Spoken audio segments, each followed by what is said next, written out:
Good morning. Welcome to the Unitarian Universalist Congregation of Lynchburg. We are glad you are here. Whoever you are, whatever your beliefs, whatever your age, whatever your gender identity, and whomever you love, you are welcome here. As we work together for justice, compassion, and peace, we also acknowledge with humility that our buildings sit on Monacan land. My name is Jim Billings, and I have been with this congregation since 2003. I am a member of the Sunday Services Committee and currently serving as the president of the UUCL Board of Trustees. If you are with us for the first time on Zoom or in this sanctuary, we are glad you chose to be here this morning to participate in the service for this congregation we love. If you would like to receive our monthly newsletter and Friday email updates, please fill out the virtual visitor card found on our website at UUlynchburg.org under About Us, Sunday mornings. Or you can fill out the yellow card found in the back of the chair in front of you and place it in the offering basket as it passes by. So here are some announcements. On your seat, there should be a flyer for the LCS Education Foundation's Summer Supply Drive. Please consider contributing to the drive by placing your donated school supplies in a collection bin located in Drysdale Hall, which is right out here. And donations will be accepted through Sunday, August 2nd, so there's lots of time. Maybe not that much time. No. Time's flying. All right. The Lynchburg City Council will hold a public hearing on proposed data center regulations on July 14th at 7:00 p.m. at City Hall. Although the deadline to sign up for public comment has passed, this is a public hearing item and no formal sign-up is required. Your presence matters. And join us for the next Welcome Wednesday from 6:30 to 8 p.m. in Drysdale Hall. Bring your own dinner or some treats to share and visit with friends as we enjoy time together. Are there any other announcements? Oh, well, I have one. So the congregation has been working to put together a pastoral care team. So we have 3 members whose names I will not disclose this morning, but we have 3 members of the lay team of the pastoral care group. And I'll be sending out an announcement later with those 3 individuals and through email. And then all inquiries should be routed through to the office at UUlynchburg.org. And we'll coordinate from there. But we are working on getting that in place for all of us. So let's take a moment to wave our greetings to our friends on Zoom.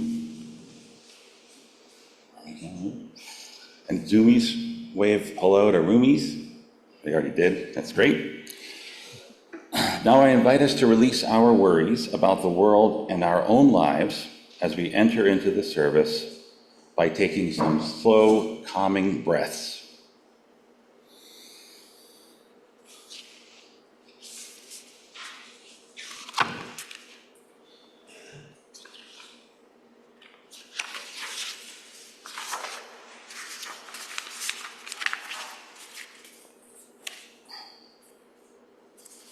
Let us join in the lighting of our chalice, the symbol of our shared faith, as we say our words together. May the light we now kindle inspire us to use our powers to heal and not to harm, to help and not to hinder, to bless and not to curse, to serve you, O Spirit of life. Mm-hmm.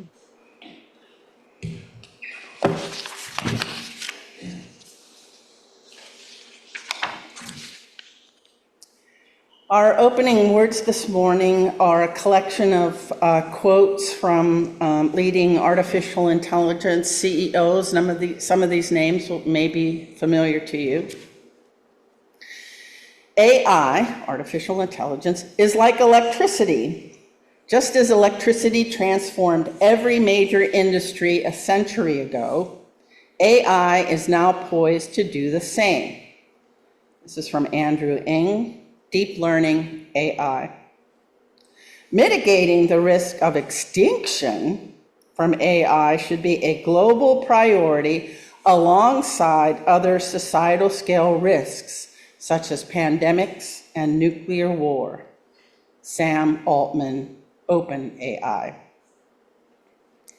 I'm increasingly inclined to think that there should be some regulatory oversight, maybe at the national and international level, just to make sure that we don't do something very foolish. Elon Musk, XAI. AI is the most consequential technology of our lifetimes. The companies that lead the way will define the next generation. Mark Zuckerberg, Meta. We need more pessimism that the future might be a lot worse, and we need more optimism that the future might be better. Peter Thiel, Palantir.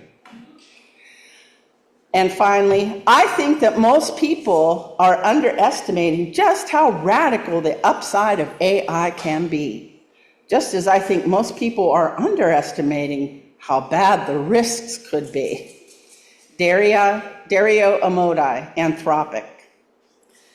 Now, let's join together in hymn 1028, which is in your teal hymnal, The Fire of Commitment.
all the young ones and young at heart to join me in the front.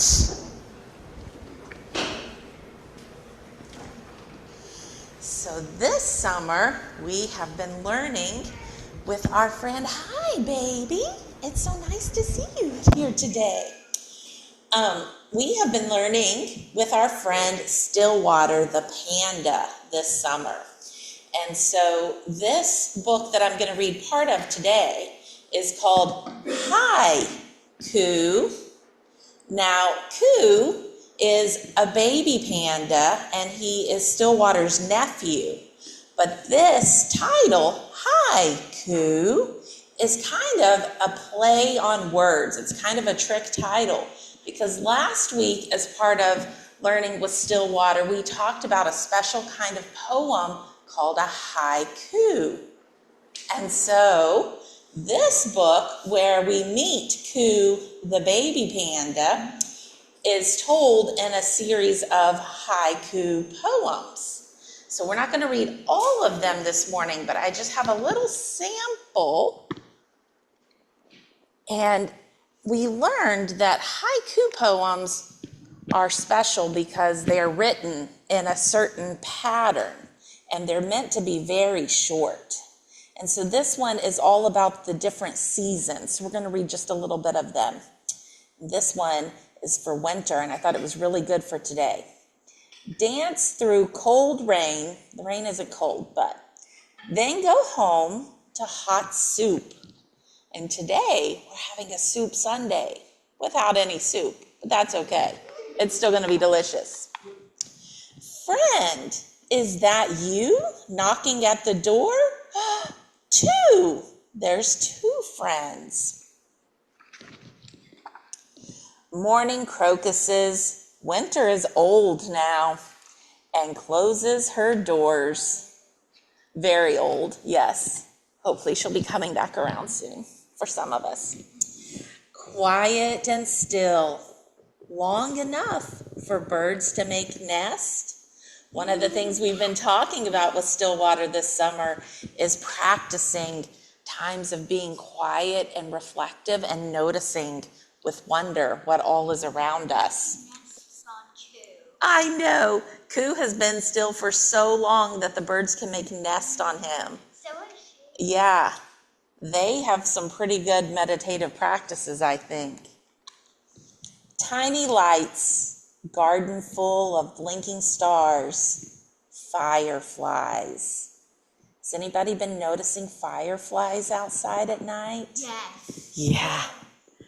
Nora likes to chase after them and catch them and then let them go. And watch them light up as they throw them in the air. Summer morning, up with the kite, and the moon goes to bed. Violet petal caressing a cheek, butterfly kisses. Water catches every thrown stone. Skip, skip, splash. I like that one because all of us that have been learning with Stillwater this summer have a special Stillwater stone that we use during our quiet time. And if you haven't been with us yet this summer, we have stones for you to choose from, so you'll have one too. Come again, visit your upside down, fuzzy-eared friend. Becoming so quiet, zero sound, only breath. So today in RE, we're going to be talking about noticing the things that are around us in nature and how we can appreciate even the smallest little thing when we focus in on it. And we're going to try to look at things with a sense of wonder. So we have some painting activities to do today and some little nature pieces that we can inspect and compare with one another. So are we ready to head upstairs? All right, let's go.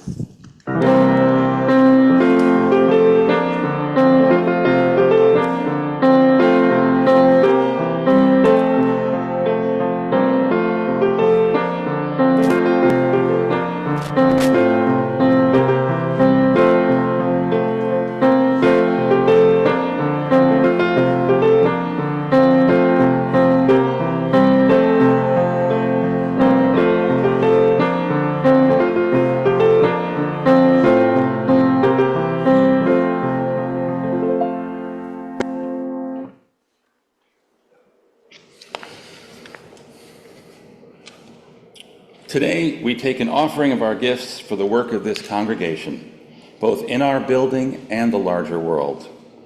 The monetary support of our members and friends, along with the generous gifts of time and talent, make the work of our congregation. I invite you to use the offering baskets here in the sanctuary. If you are on Zoom, you may donate using the Venmo link on the UUlynchburg.org homepage, or send a check to the church office.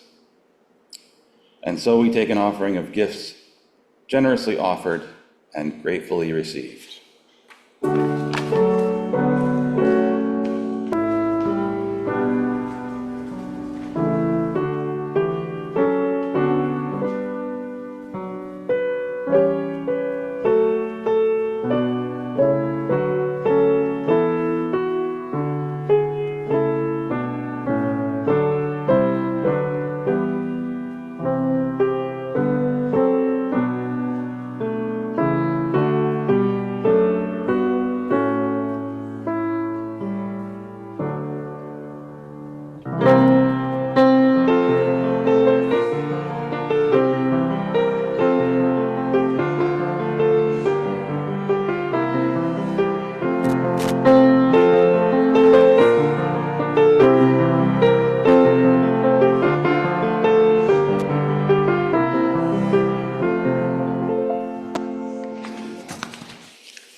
It is our tradition to share the joys and concerns. And now if you could join me for some words of meditation. Let us enter into a time of meditation together. In this moment of stillness, we gather the threads of our lives in the embrace of this community. We come with joys to celebrate, moments of connection, laughter, love, signs of hope, and we give thanks for the people and blessings that sustain us. We also come with our concerns, holding in our hearts those facing illness, loss, hardship, or quiet struggles known only to them. May this community offer comfort to those who grieve, strength to those who struggle, and encouragement to those who seek a way forward. As we pause together, may we remember that we do not walk this journey alone, but are held in an interdependent web of life where joys are multiplied and sorrows are shared.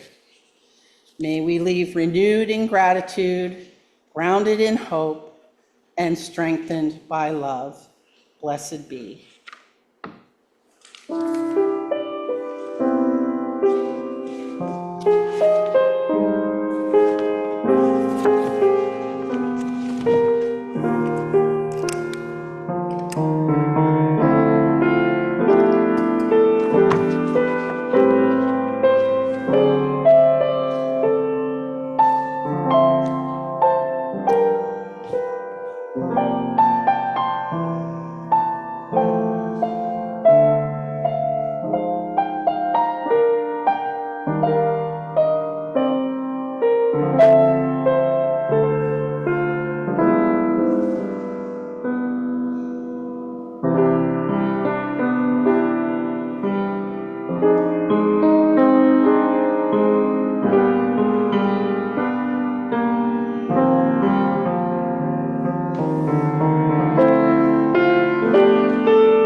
Thank you, Emily. We're so fortunate to have you play for us every week. We really are. You are a gift. Good morning. First, I want to thank you for allowing me to share my thoughts with you this morning. I always consider it a privilege to speak from this pulpit and to be part of this community. The title of my sermon today is Artificial Intelligence, a UU Perspective. But before I begin, I want to acknowledge something important. Long before I found Unitarian Universalism, I became a sociologist. In fact, some of you might be surprised to know that I have a PhD in sociology. And I know sometimes when I say it out loud, I surprise myself. But sociology has shaped the way I see the world. Sociology has taught me to look beyond the surface of things and ask deeper questions. Not just what is happening, but why is it happening? Who benefits? Who is affected? Whose voices are included? Whose voices are missing? And perhaps most importantly, what does this mean for human beings and the communities that we create together? Such questions are especially important when we talk about artificial intelligence, or AI. Much of the conversation about AI focuses on what the technology can do, how fast it can calculate, how much information it can process, how accurately it can recognize patterns, how effectively it can generate text, images, music, and computer code. But sociology reminds us that technology does not exist separately from society. AI is not simply a computational system sitting outside of human life. It is created by human beings. It is trained on human knowledge. It reflects human choices. It carries human assumptions. And because of that, artificial intelligence is not merely a technological issue. It is a social issue. It is an ethical issue, and ultimately a human issue. As a sociologist, this is what interests me most about artificial intelligence, not just what AI can do for us, but what AI will do to us. How will it change our relationships? How will it change our workplace? How will it affect fairness and opportunity? How will it shape who has power and who does not? And how do we ensure that the technologies we create reflect the values we claim to hold? Now, I want to be clear from the start, I am not an artificial intelligence expert.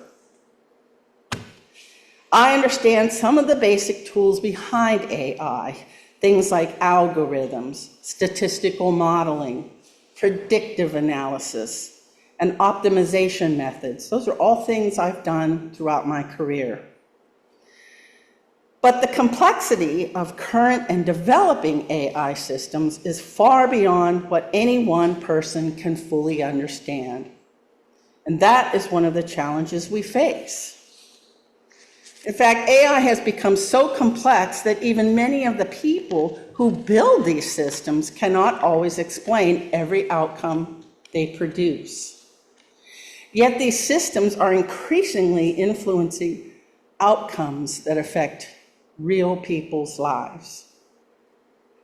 Now, most of us have already encountered AI, even if we do not always recognize it. When Spotify recommends a song you might enjoy, that's AI. When Google Maps suggests the fastest route to work, that's AI. When your Gmail account filters spam emails, that's AI. And nowadays, you might have noticed that if you have a thread of emails, Google summarizes them for you. That's AI. When an online retailer recommends products based on the preferences of similar buyers, That's AI. In fact, the closed captioning that we have on our Zoom is powered by AI.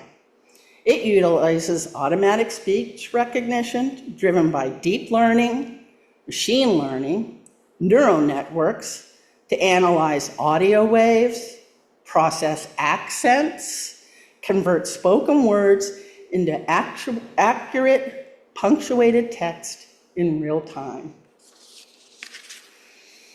And I don't know how I ever lived without closed captioning because I have it on my TV all the time. Over the years, these systems have incrementally immersed themselves into everyday life. So why is there suddenly so much attention focused to AI? What is different now? The difference is that today's AI systems can perform tasks that are much more human.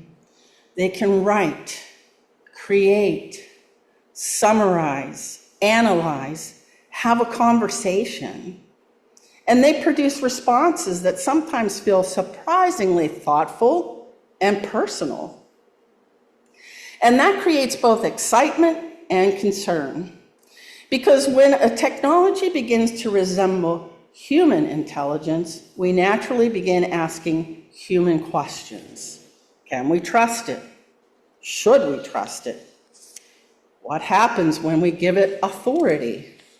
And perhaps most importantly, what happens when we forget that, no matter how impressive it appears, AI is still technology created by human beings?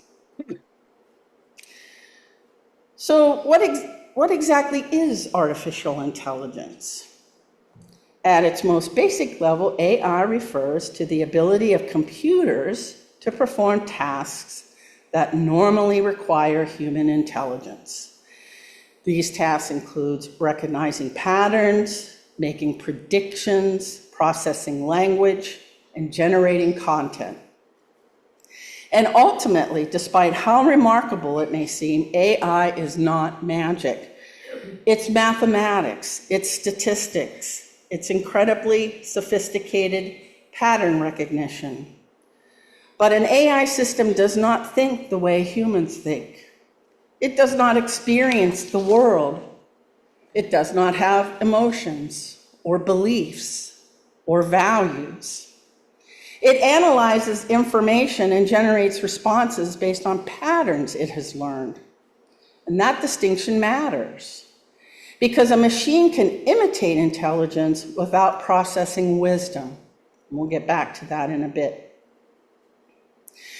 There are two broad categories of artificial intelligence. The first is generative AI. Generative AI creates new content in response to a request.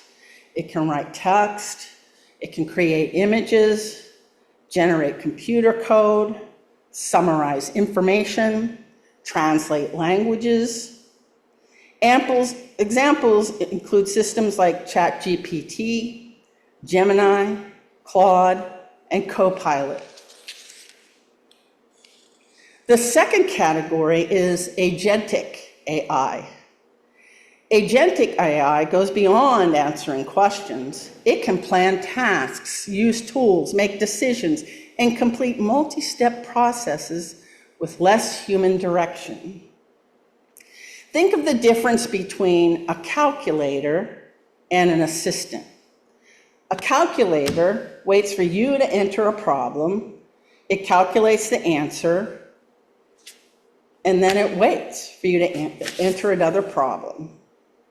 An assistant, on the other hand, can anticipate what needs to happen next, and then it can do it.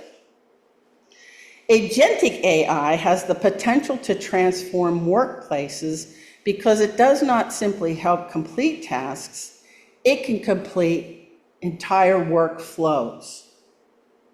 And a workflow would be all those steps that require you to complete a task or a project. And that possibly brings tremendous opportunity. But it also raises profound questions. Who controls these systems? Who benefits? Who is accountable when something goes wrong? My own experience with AI has been entirely with generative AI, specifically large language models, sometimes called chatbots. And I want to share this because I do not want this to sound like an argument against artificial intelligence. I use AI, primarily ChatGPT, and according to all the experts, that makes me behind the times in AI, because ChatGPT is sort of like the lowest level of AI. But I have found it to be incredibly helpful. I use it as a thought partner, an editor, and a productivity tool. It helps me organize ideas. It helps me clarify writing. It helps me summarize complex information. And it helps me think through problems. For example, writing that could take me several hours for a memo or an email, because I am so retentive and a perfectionist in that it be written perfectly and succinctly, or days it might take to write a report, say, of a survey I've collected or other data I've analyzed, can now be completed in a fraction of the time with the help of ChatGPT. It works like this. I write my thoughts in my own words. It can be a complete word salad, okay? I don't have to worry about how good it sounds for now. I explain what I'm trying to accomplish. And then I put it in AI, ChatGPT, and ask it to make it clearer, more concise, and more effective. And voila, it does it, and it's brilliant, and it's way better than I could have written it. It's still my words, only as if a professional editor took it on and rewrote it professionally. The ideas are still mine, the judgment is still mine, and the responsibility is still mine. And at times, I've had to edit what ChatGPT gives me because it might not get it quite right, or it might use a word that I'm not comfortable with. It's not my language.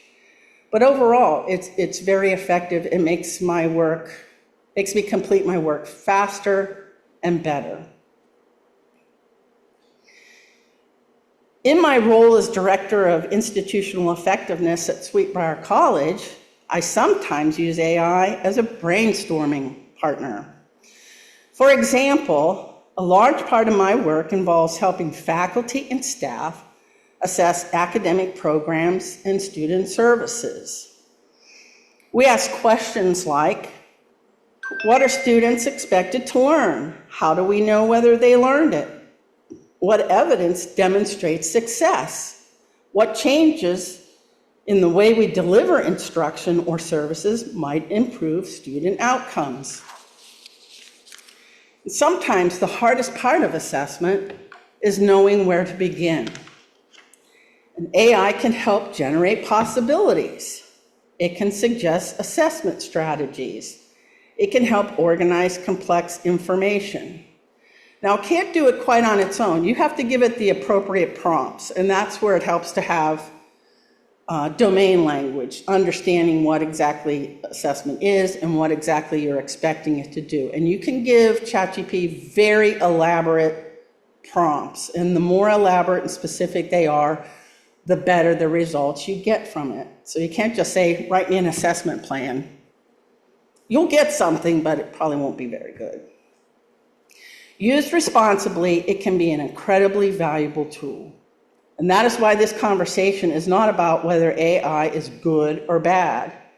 It's more complicated than that.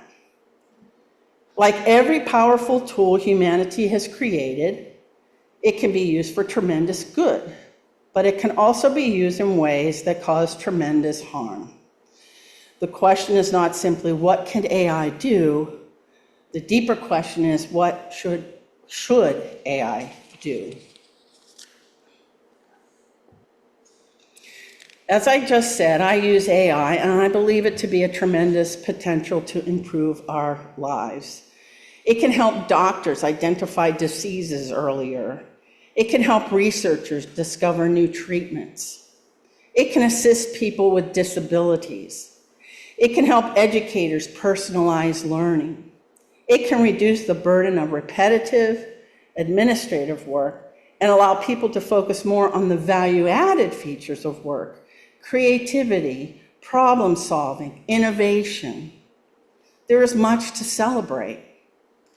But whenever humanity creates a powerful new tool, we must ask the question, what values will guide how we use it? A hammer can build a home. A hammer can also be a weapon. Just ask the Pelosi's. A fire can warm a family gathered around a table. It can also destroy a city. Technology itself is not a source of morality. The morality comes from the people who create it, control it, and decide how it will be used. Artificial intelligence is no different. It has no conscience. It has no compassion, sense of judgment, or justice, or no understanding of human dignity. It does not know the difference between a decision that is efficient and a decision that is ethical. Those judgments remain ours. And this is where a sociological perspective becomes important. Historically, technological revolutions have always changed society. The Industrial Revolution transformed agriculture and manufacturing. Automobiles transformed transportation and communities. The internet transformed communication and access to information. Every technological change creates opportunities, but every technological change also creates disruption. But unlike previous technological revolutions, AI will be different because it is able to perform tasks that we once considered uniquely human: writing, research, analysis, design, programming, customer service, some decision-making. Don't know what to make for dinner? Tell AI what's in your refrigerator and your pantry, and it'll come up with a meal plan and even write out recipes for you. That's nice when it's 2 days before payday and you don't have money for groceries, but you have stuff in your pantry and refrigerator. Previous waves of automation primarily affected routine physical work. For example, robotics has replaced many workers on the assembly line. AI is different because it replaces cognitive work, the work of the mind. Some analysts believe AI could transform or automate significant portions of work performed by knowledge workers, accountants, lawyers, journalists, software developers, educators, analysts, administrative professionals. It could replace jobs like mine. Estimates of AI job replacement over the next decade vary widely, with economic analysis projecting that as much as 47% of the US workforce could be at risk of displacement. Now, it's important to say that technological change has always created new opportunities, and certainly the jobs of the future will look very different from the jobs of today. The concern is whether society can adapt quickly enough. What happens if technological change moves faster than education systems, labor markets, and communities can respond? What happens if the benefits of AI are concentrated among those who own the technology, while the costs are experienced by those who are disrupted by it? This is important because employment is about more than earning a paycheck. It provides structure, it provides relationships, it provides identity, it provides a sense of purpose and contribution. For many people, the question, what do you do, is not simply about your income, it's a question about who you are. So if millions of people experience economic insecurity or feel that their skills are no longer valued, the consequences are not only financial. They can be emotional, they can be social, they can be political. We may see increased anxiety, greater distrust of institutions, more resentment towards those perceived as benefiting from technological change, and a deeper sense of disconnection. We've already seen how economic disruption can contribute to social instability. The COVID-19 pandemic caused widespread, lasting change across all levels of society. Economically, it triggered massive shifts in the labor market by normalizing remote and hybrid work models, while also driving inflation due to supply chain disruptions. Socially, it exacerbated inequalities, disrupted traditional education, and caused a recognized mental health crisis.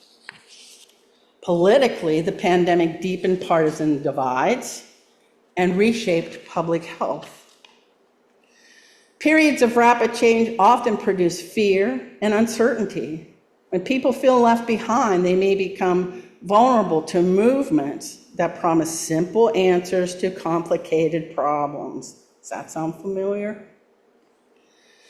Technology does not exist separate from society. It interacts with our politics, our economy, our culture, our relationships with one another. That is why a sociological perspective is so important. The question is never, can we build this, but what kind of world does this create? And there is another concern that deserves our attention, and that is the concentration of power.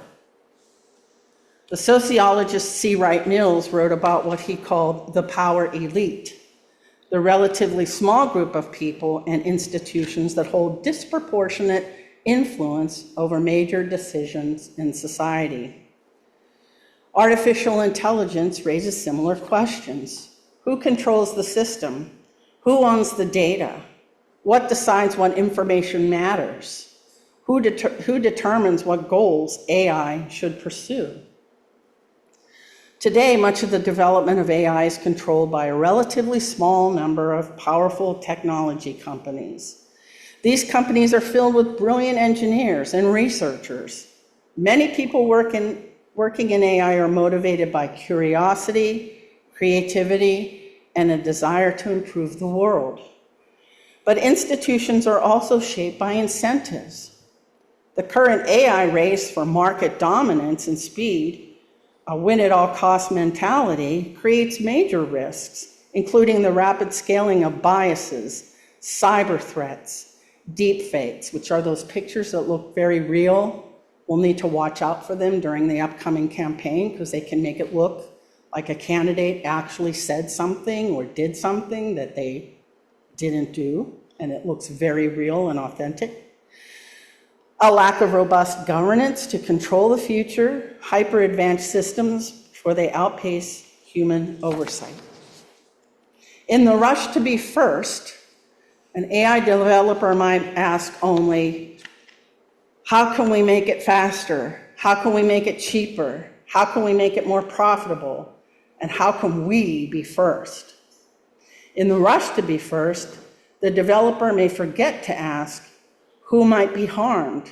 Who might be excluded? Who has a voice in these decisions? And who is responsible when things go wrong? This is where artificial intelligence presents us with profound moral challenge. Because to the layperson, AI systems can appear objective. They're mathematical. 2 + 2 is 4. There's no controversy over that. It's math. They appear neutral. But algorithms and systems like AI do not emerge from nowhere, because every AI system represents human choices. Someone chooses the data, someone chooses the goals, someone chooses what counts as success, someone chooses what outcomes matter, and those choices reflect values. Imagine an artificial intelligence system designed to make hiring decisions. It reviews thousands of applications. It identifies patterns among previous successful employees. At first glance, that seems reasonable. Why not use historical information to identify promising candidates? But now consider a deeper question. What if those historical hiring decisions reflected discrimination? What if women were historically overlooked for leadership positions? What if people of color were denied opportunities? What if people with disabilities were excluded? But it may learn from a history that already contains discrimination, and then it may reproduce that discrimination at a much larger scale. The machine did not create the injustice, it inherited it, and then it automated it. And in the wrong hands, it could weaponize it. This is one of the most important things sociology teaches us. Social systems often preserve and the assumptions built into them. Institutions tend to optimize what they measure. If success is defined only as efficiency, then anything that slows the system down may be treated as a problem. But human beings are complicated. People do not always fit neatly into categories. A patient is not simply a diagnosis. A student is not simply a test score. A job applicant is not simply a resume. A community is not simply a collection of statistics. Human complexity is not a flaw in the system. Human complexity is the reason the system exists. So artificial intelligence can be an extraordinary tool, but when efficiency and profit become the primary measures of success, we risk creating systems that are extremely effective at doing the wrong things. And that brings us to the most important question. What happens when AI is developed without a moral compass? When we talk about the risks of AI, some people hear fear and pessimism. That's not my intention. This is not a sermon against technology. It's not one against innovation. It's not one against artificial intelligence.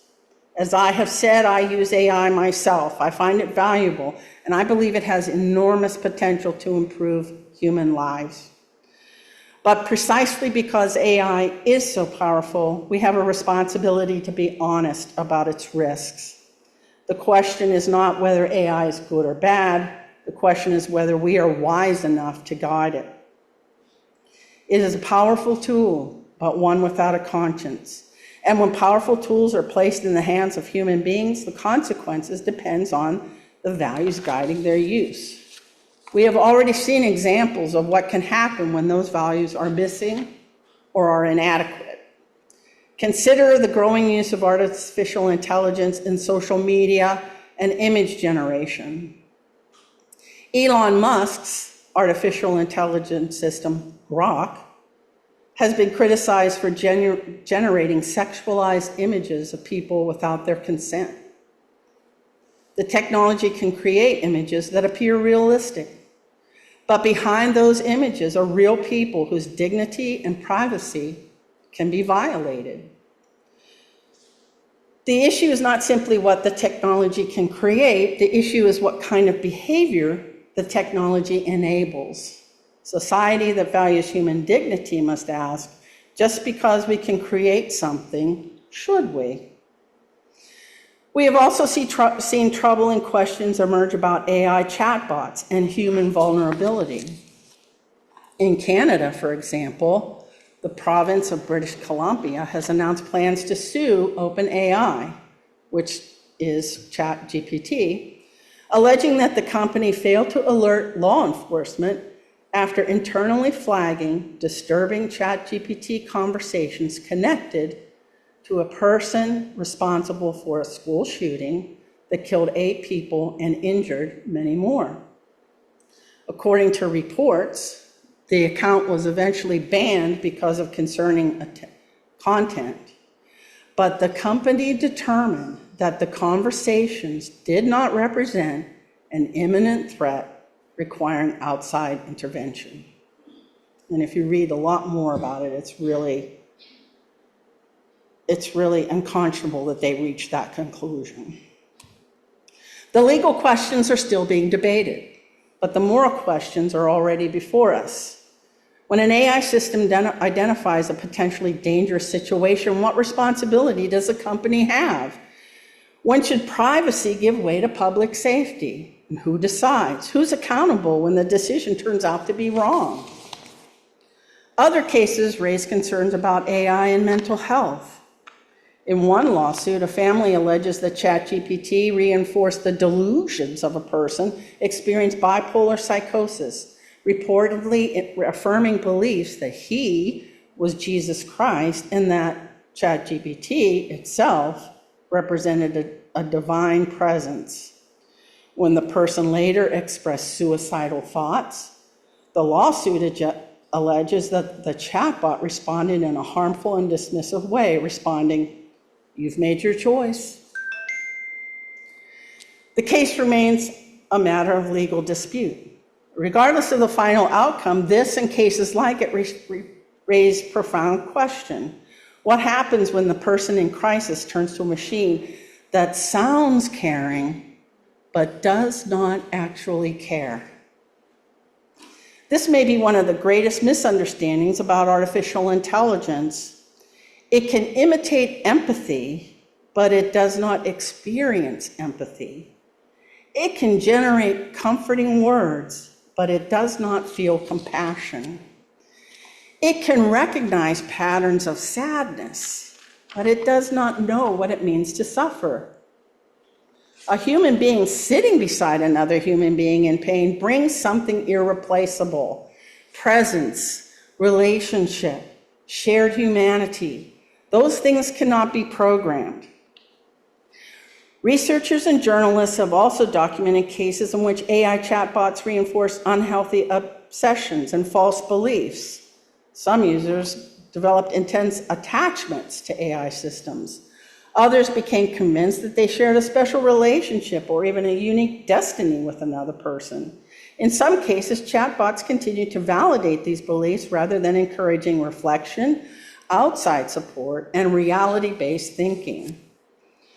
The result is not simply inaccurate information. The result is human harm, relationships damaged, families traumatized, people encouraged into deeper isolation.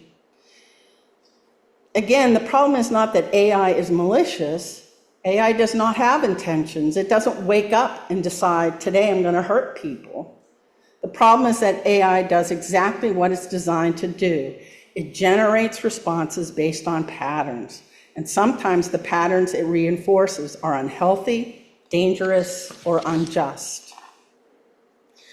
We see similar concerns in areas like healthcare. AI is increasingly being used to review medical claims, detect fraud, recommend treatments, and make decisions about patient care. Supporters point to real benefits. AI can process information faster than humans. It can identify patterns that people might miss. It can help reduce administrative burdens. These are meaningful advantages. But there are also serious concerns. What happens when the algorithm designed to reduce healthcare costs denies care to someone who needs it and should have it? What happens when a computer system sees a patient as a functional calculation rather than as a human being? An insurance company may see efficiency. A patient may experience suffering. A corporation may measure savings. A family may experience loss. AI systems are very good at optimizing whatever goal we give them, but they cannot discern whether that goal is worthy. A system designed to only reduce costs may become very effective at reducing costs, even if the human consequences is that people receive less care. When we allow efficiency, profit, and power to become the highest values, we risk creating systems that forget the people they are supposed to serve. And that is why the question of AI's AI is ultimately a question about values. Technology reflects the societies that create it. It reflects our priorities, our assumptions, our choices. If we build AI in a society shaped by inequality, AI will likely reproduce inequality. If we build AI in a society shaped by compassion and justice, AI has the potential to support those values. The technology doesn't decide, we do. So where does this leave us? What does Unitarian Universalism have to say about artificial intelligence? I believe our tradition has something important to offer, because at its heart, the conversation about AI is not really about machines. It is about people. It is about what we value. It is about the kind of world we want to create. It is about whether our greatest achievements will serve human flourishing, or whether they will deepen the divisions and inequalities that already exist. Artificial intelligence does not come with its own moral compass unless given one. It will not know what is sacred. It will not understand inherent worthiness and dignity. It will not recognize the interconnected web of existence. Those understandings come from us. This is where Unitarian Universalist values become essential. Our values provide a framework for asking the questions that technology alone cannot answer. Not simply can we build it, but should we build it? Not simply can we make it faster, but will speed make life better? Not simply who benefits, but who might be harmed? The first question we must ask is about justice. Justice asks us to examine systems and structures. Who has power? Who benefits? Who's excluded? Who bears the burden? AI is shaping access to employment, education, healthcare, housing, public services, all kinds of areas of life. When these systems are designed without attention to justice, they can make existing inequalities even worse. Justice reminds us that a decision is not automatically fair simply because it was made by a computer. Mathematical formula can still produce an unjust outcome. An algorithm can still reflect human bias. Efficiency is not the same thing as justice. The second question is about equity. Equity reminds us that fairness is not simply treating everybody exactly the same. Fairness requires understanding that people begin from different circumstances. If the information AI learns from reflects historical inequality, the results may reinforce those inequalities. So equity asks, whose experiences are represented? Whose voices are missing? Who has the ability to challenge the decision? And who is invisible to the system? As an aside, ChatGPT can draw images, so I'd ask it to draw a logo of me.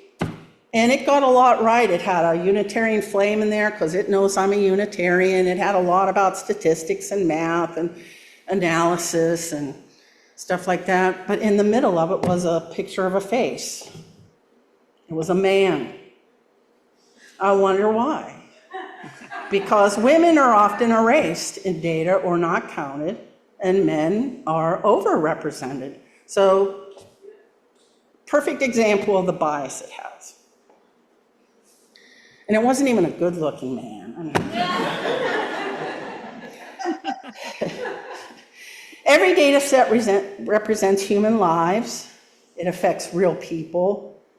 And behind every number is a person. Behind every prediction is a human story. And that means technology must always remain accountable to the people it affects. The third value we need is transformation. Transformation reminds us that the future is not predetermined.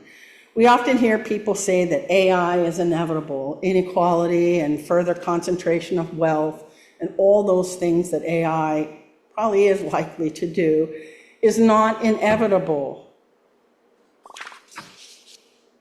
Technologies do not simply happen, they are shaped by choices. We get to decide how technologies are developed. We decide how they are regulated. We decide who benefits. We decide what harms are acceptable. The future of AI is not something that happens to us, it's something that we can make together. This means we should reject both extremes. We should reject the belief that technology will automatically save us, and we should reject the belief that technology will automatically destroy us. Neither is true. Our value of pluralism is also essential. AI is created by a relatively small group of engineers, researchers, and corporate leaders. These systems will affect everyone: workers, students, patients, families, communities, people who may never have a voice in how these systems are designed. Pluralism reminds us that wisdom does not come from a single perspective. The people affected by a system must have a voice shaping that system. The experiences of ordinary people matter. Next, our value of interdependence may be the most important of all. We affirm that we are part of an interconnected web of existence. AI makes that truth almost impossible to ignore. A decision made in an AI developer's boardroom can affect a student sitting in a classroom, a patient in a hospital, a worker applying for a job, a family seeking financial assistance. No decision exists in isolation. Because we belong to one another, we are responsible for one another. Our value of generosity means sharing the benefits. If AI creates wealth and prosperity, we must ask how those benefits are shared. Without intentional design, gains may concentrate among the few. Generosity imagines a different path, one where innovation supports public good, strengthens opportunity, and ensures that abundance is widely shared. Oh, that it be so. And finally, there is love. Love is at the center of our faith, but love is not simply a feeling, it is a commitment. Love asks, does this increase human dignity, reduce suffering, expand opportunity, strengthen connection, help people flourish? Love is a question AI cannot ask, because love requires something that machines do not possess: a heart, a conscience, a relationship with others. Artificial intelligence, as I've said several times, is incredibly sophisticated. It will become faster, more powerful, more capable. But no matter how advanced it becomes, it will never replace the essential work of being human, the work of caring, the work of listening, the work of discerning, the work of choosing what kind of world we want to build. The challenge before us is not merely to create intelligent machines. The challenge is to create a society wise enough to use them responsibly. And wisdom is not found in more data. It is not found in faster processing. It emerges from experience, from humility, compassion, reflection, and relationship. Wisdom is what happens when knowledge is guided by love. So as I come to the end of my talk, and I'm sorry, it's been way too long, I want to return to the statement that has guided us today. AI, when guided solely by efficiency, profit, and power, can amplify injustice and deepen human suffering. That statement is not just a warning, it is a summons. It invites us to imagine something different. What if artificial intelligence were guided by compassion, justice? What if it were shaped by democratic accountability? What if we measured technological progress not by how much wealth it creates, but by how much human well-being it supports?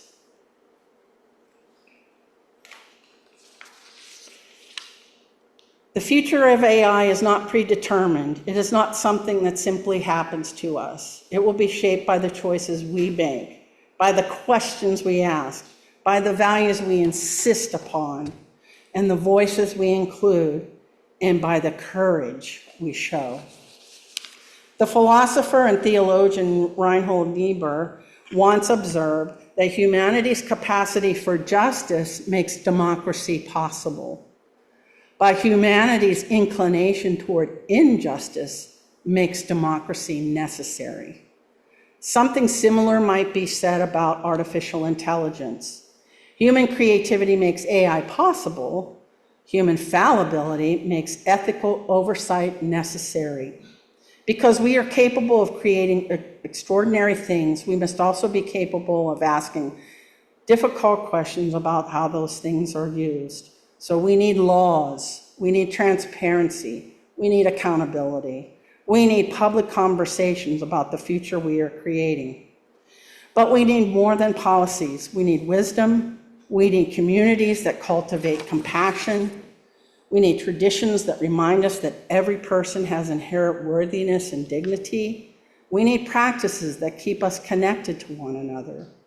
Because the greatest danger is not that machines will become more intelligent. The greatest danger is that humans will forget what makes us human. And this is why communities like ours matter. Our religious tradition is not valuable because it gives us all the answers. It is valuable because it compels us to ask the right questions. Questions about meaning, responsibility, justice, and questions about what we owe one another. These questions become even more important in times of rapid change. There's one practical way we may communicate that communities can begin shaping the future of artificial intelligence, and that is by paying attention to the infrastructure that makes AI possible. Artificial intelligence requires enormous computing power. The computing power depends on large-scale data centers. Virginia has become one of the largest data center hubs in the world, particularly Northern Virginia, where a significant portion of global internet traffic is processed. These facilities bring economic benefits, they create some jobs, and they support digital services that we've come to depend upon. But they also raise important questions about energy use, water consumption, land use, community impact, and democratic oversight. These are not simply technical questions, they are community questions. They are questions about what kind of development reflects our values. The lesson is not that we should reject technology, the lesson is that we should participate in shaping it. Citizens have a voice, community has a voice. Democracy depends on people being willing to show up, ask questions, and hold institutions accountable. So if you can, show up for Tuesday's City Council meeting and public hearing on a proposal to create regulations and barriers on where data centers are not permitted by right, and additional limitations and restrictions on where they would be allowed via conditional use.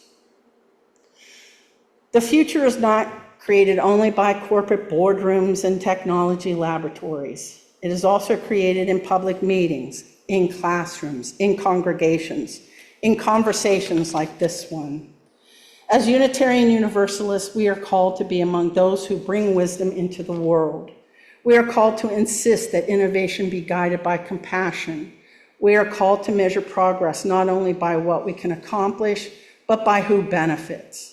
We are called to defend human dignity in a world that increasingly reduces people to data points.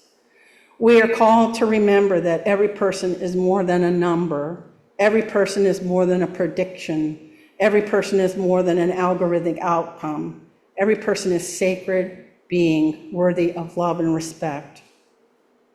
Artificial intelligence will be the defining technology of our time, but it will not define us. It will define how we respond. Will we choose fear over curiosity? Will we choose resignation or participation? Will we choose efficiency without compassion or progress guided by love? So may we move into this future with an open mind and open hearts. May we embrace innovation without abandoning wisdom. May we pursue knowledge without losing compassion. May we create technologies that strengthen community rather than weaken it. May we ensure that the future we build is not simply more efficient, but more humane. Because the most important intelligence we need is not artificial. It is human, it is moral, it is compassionate. May we have the courage to ask the difficult questions. May we have the humility to listen. May we have the imagination to create something better. May we be the ones who show up. And may we always remember that whatever tools we build, the responsibility for how they are used remains in our hands. Amen. Blessed be, and may it be so.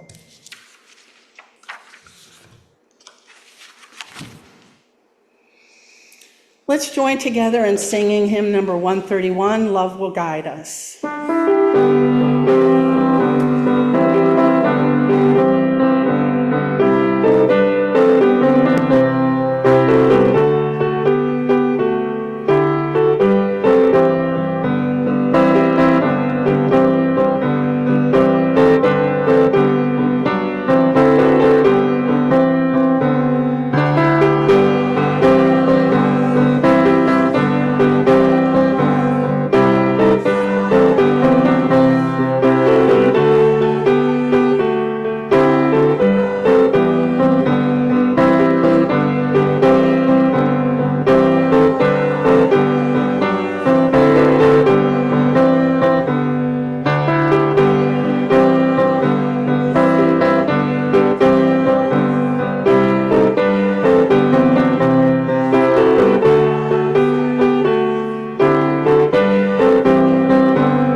As our service draws to a close, we extinguish the flame of our chalice as we say these words together.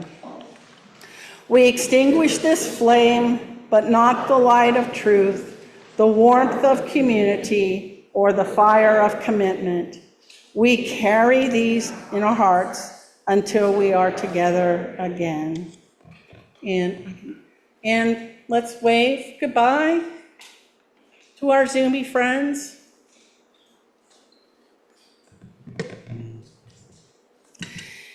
As we leave this place, may we remember that wisdom is more precious than knowledge and love more powerful than any tool we create.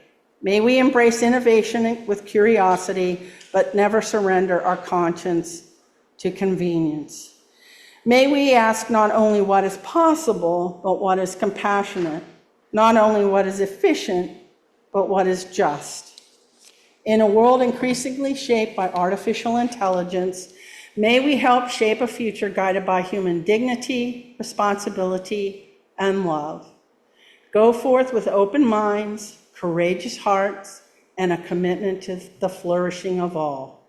May love be our compass, justice our guide, and hope our companion on the journey. Blessed be.